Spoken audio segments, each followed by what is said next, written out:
Bonjour à tous et bienvenue avec cette super journée.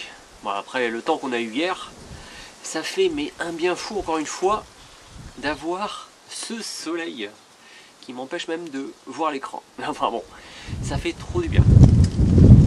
Par contre il y a toujours un peu de vent, ça va être le reste de la tempête d'hier, même si dans le Poitou-Charentes on a eu quasiment rien par rapport dans le nord. Mais bon, il y a toujours un peu de vent. Alors, avec ce beau temps, qu'est-ce qu'on a fait ce matin? On a planté les oignons, je vais vous montrer ça. Et j'ai continué mon nouveau terrain sous ma balançoire là où il y avait les poules. J'avais dit que j'attendrais un petit peu, mais vu que voilà, j'étais motivé, je l'ai fait, j'ai paillé, vous allez voir, j'ai fait des buts. Tout est beau, j'ai même mis des salades. Voilà, on va faire un petit tour et après on va parler des pommes de terre. Et voilà, donc vous connaissez cette planche. J'adore cette nouvelle planche, elle fait faire la deuxième année. Au départ je l'avais mise spécialement pour mettre des framboisiers, je me suis aperçu qu'il restait beaucoup de place. Et du coup j'ai rajouté des fraisiers. J'ai mis en novembre dernier mes épinards. Et là, vous avez vu sûrement sur les réseaux, j'ai mis tout autour, partout où il y avait de la place qui restait. J'ai mis quasiment plus d'une centaine de têtes d'oignons. Voilà, du coup, quand je l'arrose, eh bien j'arrose tout en même temps. Et puis ça fait une butte vraiment complète. Donc j'aime beaucoup, en plus j'aime bien le design, c'est top. Et de ce côté là j'ai refait les buttes dans l'attente des pommes de terre, ce que je vais planter tout à l'heure. Donc voilà, donc il y a la première petite butte qui est ici, une butte en S, une deuxième là-bas, une deuxième là-bas, mais vous commencez à les connaître. Normalement je laisse toujours des pommes de terre, hein, les pommes de terre perpétuelles. Cette année là-bas j'en ai laissé un peu. Ici j'ai pas besoin d'en remettre, elles vont revenir toutes seules. En désherbant je les ai vues, hein, j'en ai sorti même 2 ou 3 qui commençaient à bien germer. Par contre les autres elles en ont pas. Et j'ai laissé bien sûr des plantes hein, comme la chicorée pour monter en graines, pour récupérer les graines, et puis mes radis blancs qui sont en train de monter. Voilà, donc j'ai laissé les plus beaux, c'est toujours pareil, hein. Je laisse toujours les plus beaux en terre. Donc en train de monter en graines, et puis mes radis rouges. Et pareil pour cette butte là, elle va attendre les pommes de terre, donc ici ce sera que des pommes de terre, donc là à côté des poules, et puis tout ça. Et on arrive à ma fameuse nouvelle planche de culture entre guillemets, où il y avait mes poules, qui fait suite à mon ancienne vidéo. Et là du coup j'ai fait mes buts. Voilà, j'ai fait 3 buts à l'intérieur. Et j'ai mis de la paille. Donc ça fait 3 belles buts. Où je suis déjà venu mettre des pommes de terre ici. Voilà, en achetant l'ail. Hop, on m'a filé des pommes de terre. C'est quoi? Des Zotolia. Bon, je connaissais pas, bref. Donc on m'a donné ça en cadeau. Donc je suis venu les mettre ici. J'ai commencé à remettre de la salade. Donc j'ai repiqué 4 salades. Je vais pouvoir. C'est un peu d'eau, mais bon, sous les dômes ça doit le faire. Hein. Même si là j'avoue il fait pas chaud. Le soleil est parti, il fait pas très chaud. Et puis j'ai formé les buts avec paillage. Et en attendant de faire ma première tonte sur les bordures, j'ai mis des cartons. Voilà. Donc c'est tout beau, c'est tout propre. Et on verra bien ce que ça va donner. Voilà, donc ça c'est tout propre. Un petit coucou à mon coq et puis ma poule.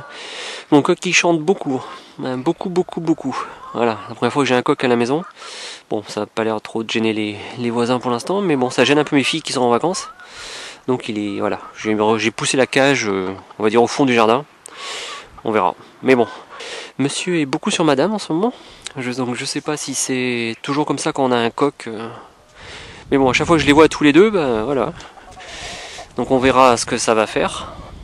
Mais je les adore, ils sont trop beaux. On verra. Et également j'ai nettoyé mes petites bordures où généralement je mets des pommes de terre mais ça marche généralement pas très bien ici, je sais pas pourquoi. Bref, j'ai trouvé plein d'ail de l'année dernière. Du coup, je l'ai repiqué. Et ici ça me fera ma petite bordure d'ail et puis je pense que je viendrai mettre des salades. Mais ici les pommes de terre, je sais pas pourquoi ça marche pas forcément. Ça marche pas bien en fait. Donc ici c'est fini, je mets plus de pommes de terre. Je mettrai que des petits trucs, peut-être des betteraves, on verra. C'est le moment où on peut commencer à aller chercher ces pommes de terre pour les faire germer. Ce qui est bien, c'est de commencer à les mettre en terre quand il y a des petits germes. Alors on peut les acheter déjà germés, c'est un peu plus cher, je sais pas pourquoi mais c'est comme ça, c'est un peu plus cher. On peut les acheter non germés, alors ça on en trouve partout. Moi je les ai achetés pendant très longtemps dans mon Super U, ça marche nickel et on peut même les garder l'année d'après et ainsi de suite. Récemment quand j'en ai besoin je préfère les acheter au marché parce que ça fait travailler mon producteur local. Voilà, bon, après chacun sa façon de voir les choses. Mais bon, ça on va dire, entre guillemets, c'était avant. Maintenant, je préfère être un petit peu autonome et quand j'ai besoin de repiquer mes pommes de terre, donc pour toutes mes buttes où j'ai pas déjà des pommes de terre à l'intérieur, ça veut dire que à chaque fois que je ramasse un pied de pommes de terre, j'en laisse une ou deux sur place et l'année d'après, ça revient tout seul et ainsi de suite. Mais quand j'ai envie de créer des nouvelles buttes où j'en ai pas laissé, hein, par choix, eh bien, je vais faire mon marché tout simplement dans ma cave. Voilà, nous voici dans ma cave, que vous connaissez bien sûr. Il reste encore quelques courges, surtout des courges de Siam, une grosse courgette pour la graine, quelques Jack B. Little, puis voilà, surtout des courges de Siam. Dans tout le reste, il n'y a plus rien, et il reste surtout les pommes de terre. Alors les pommes de terre, on a mangé les plus grosses, les plus belles, les plus jolies. Et aujourd'hui, je dois du coup en remettre en terre, et bien je vais les chercher ici. Et ce qui est bien ici, c'est que je sais d'où elles proviennent, et elles sont déjà germées. J'ai juste à faire mon choix. On va prendre par exemple, bah voilà, celle-là. Celle-ci, elle est déjà toute prête. Et bah ça m'a rien coûté. Du coup, bah je fais mon marché ici. Donc je choisis les plus belles. Ah, celle-ci a bien germé.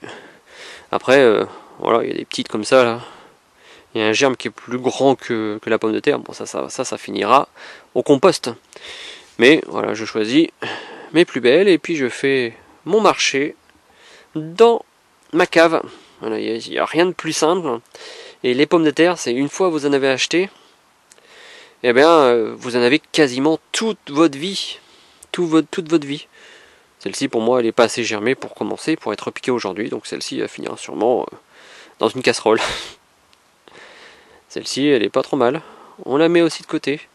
Alors, il y en a certaines qui ont des germes beaucoup, peut-être. Alors, il y en a certaines, voilà, qui ont des germes beaucoup trop grands. Bon, celle-ci, en plus, elle est pas mal molle. Je la prends pas. Mais voilà, c'est à chacun. Voilà, on fait son choix et on prend ce qui nous plaît. Voilà, tout simplement pour être un minimum autonome en pommes de terre. Et voilà, j'ai fait mon marché. Donc maintenant, il n'y a rien de plus simple pour une pomme de terre. Un petit sillon. Et on pose sa pomme de terre dedans. Et voilà. Et ça n'a absolument rien coûté du tout.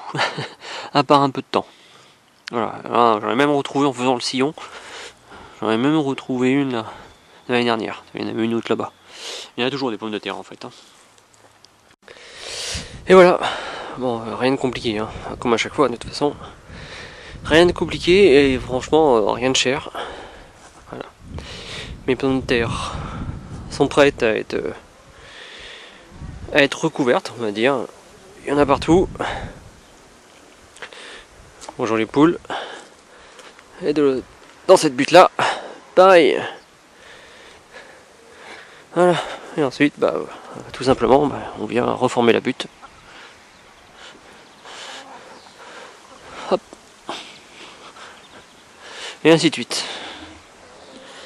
Voilà, tout simplement, sans prise de tête. Et voilà, en même pas 25 minutes, alors sans avoir préparé le terrain bien sûr, eh bien, tout est propre, tout est fait. Comme je parle de pommes de terre perpétuelles, ça veut dire que les pommes de terre dans la terre se conservent très bien. Il est vrai que depuis quelques années, j'ai une quantité de pommes de terre, je sais ce que je mange dans l'année et je récolte ma consommation. Ça me fait tout le temps, on achète quasiment jamais de pommes de terre. De temps en temps, on en achète au marché quand on veut faire des belles frites bien grandes. À la rigueur, comme là, vous avez vu, il ne reste plus les grosses pommes de terre. Donc si on a envie de manger des frites, et bon, on en rachète au bon marché. Mais ça reste quand même très rare. Mais si des fois, on n'a pas ramassé assez, j'aime bien en laisser en pleine terre et ne pas toutes les ramasser. Il faut savoir que la terre, c'est l'une des meilleures caves pour beaucoup de choses. Et donc, comme j'avais mis des pommes de terre un peu n'importe où dans mon jardin chaque année, maintenant je les mets plus d'un certain côté parce que c'est le côté qui voit moins le soleil. Mais bon, de l'autre côté, j'en avais mis et à chaque fois on en oubliait. Et du coup, je les récolte pas. Mais par contre, je les repère. Par exemple, dans cette butte, où il y a un petit peu de fleurs qui ressort et puis des fèves, et bien chaque petit bout de bois ici, il y a un pied de pomme de terre. Alors il va y avoir 4, 5, peut-être 8 pommes de terre partout. Pourquoi? Parce que ici j'avais commencé à mettre des pommes de terre pour que la terre se fasse bien, et j'en ai oublié. Donc l'année dernière, j'ai vu qu'il y avait un pied qui poussait ici, donc je ne l'ai pas ramassé. Par contre, j'ai mis un petit bout de bois pour le dire, si un jour j'en veux, j'en ai plus dans ma cave, et j'ai juste à creuser ici. J'ai juste à creuser ici. Comme je mets également mes déchets de cuisine, eh bien les pommes de terre repoussent quand on met de la peau de pomme de terre aussi. Donc elles sont plus petites, c'est pas la même chose, mais il y en a. Et avec les années, les peaux de pommes de terre, ça donne des vraies pommes de terre qui sont des fois assez impressionnantes. Donc voilà, donc je mets des petits repères. Donc là, il y a 1, 2, 3, 4, 5 repères qui me disent, voilà, si tu as envie de pommes de terre, viens creuser ici, et tu auras assez de pommes de terre pour faire ta cuisine. Et voilà, tout simplement. Voilà ma façon de cultiver des pommes de terre à quasiment 0 €. Il n'y a rien de plus simple. Après, la pomme de terre, c'est vraiment quelque chose de facile à cultiver. Même si à certains endroits ça pousse tout seul, notamment dans le compost. Attention quand même, il faut l'arroser. Voilà. Alors vous savez que j'ai été pendant quelques années essayer de faire 0 arrosage. Voilà, on entend certains qui disent pas besoin d'arroser, les plantes s'habituent. Ouais, chez moi ça fonctionne pas, on va dire. Donc attention, gérer l'arrosage, surtout quand elles sont en fleurs. N'hésitez pas à mettre un petit peu, il n'y a pas besoin de beaucoup d'eau, mais il faut quand même arroser un tout petit peu. On peut également les buter. Alors personnellement, moi je les bute jamais. Par contre, quand je vais commencer à tondre ma pelouse, je vais venir commencer un petit peu à mettre un petit peu de pelouse dessus. Voilà, c'est peut-être une façon de les buter, mais bon, voilà ma façon de faire. Voilà les amis pour cette petite vidéo de mon jardin, au point où j'en suis. J'ai toujours pas commencé mes tomates ni mes courges, comme je vous ai dit. Nous sommes la première semaine des vacances de février, donc à peu près mi-février. Et donc ça va attendre encore 3 semaines. Allez, on va dire début mars. Je sais pas si je vais pouvoir me retenir longtemps, mais bon.